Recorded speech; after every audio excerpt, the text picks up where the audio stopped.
تصور کریں ایک ایسی صبح جب دنیا کے سب سے مضبوط شہر کی دیواریں لرز رہی ہوں۔ 1000 سال سے ناقابل تسخیر سمجھا جانے والا شہر ایک نوجوان سلطان کے سامنے کھڑا ہو۔ ایک شہر جسے فتح کرنے کی خواہش کئی عظیم حکمرانوں نے کی، مگر ہر بار ناکامی ملی۔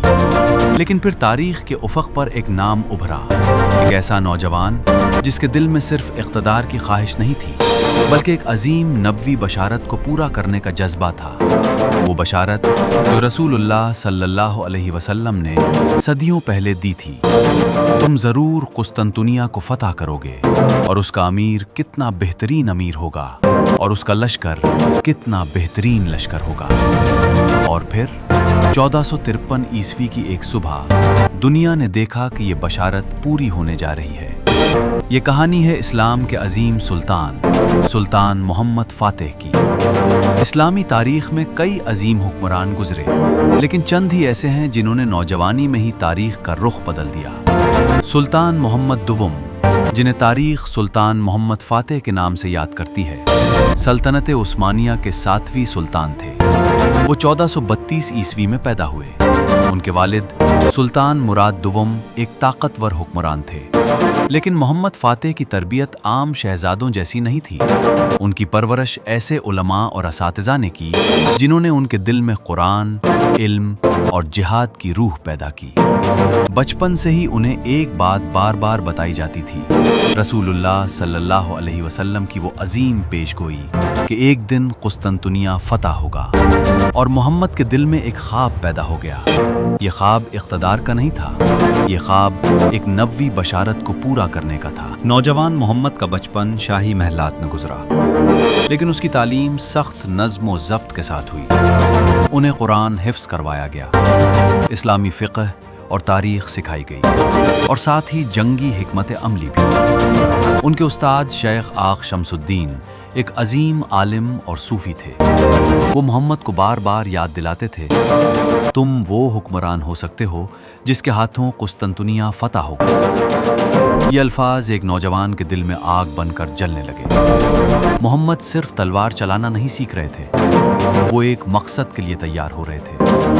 وہ کئی زبانیں سیکھ گئے، عربی، فارسی، یونانی اور لاطینی۔ وہ نقشے دیکھتے، قلعوں کا مطالعہ کرتے اور ایک ہی شہر کے بارے میں سوچتے، قسطنطنیہ۔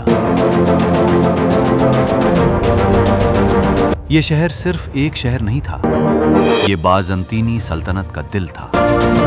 اس کی دیواریں اتنی مضبوط تھیں کہ 1000 سال تک کوئی انہیں توڑ نہ سکا۔ مگر محمد کے دل میں یقین تھا، ایک دن یہ دیواریں ضرور گریں گی۔ 1451 عیسوی میں سلطان مراد دوم کا انتقال ہو گیا۔ محمد صرف 19 سال کے تھے جب وہ سلطنت عثمانیہ کے سلطان بنے۔ بہت سے لوگوں نے انہیں کمزور سمجھا۔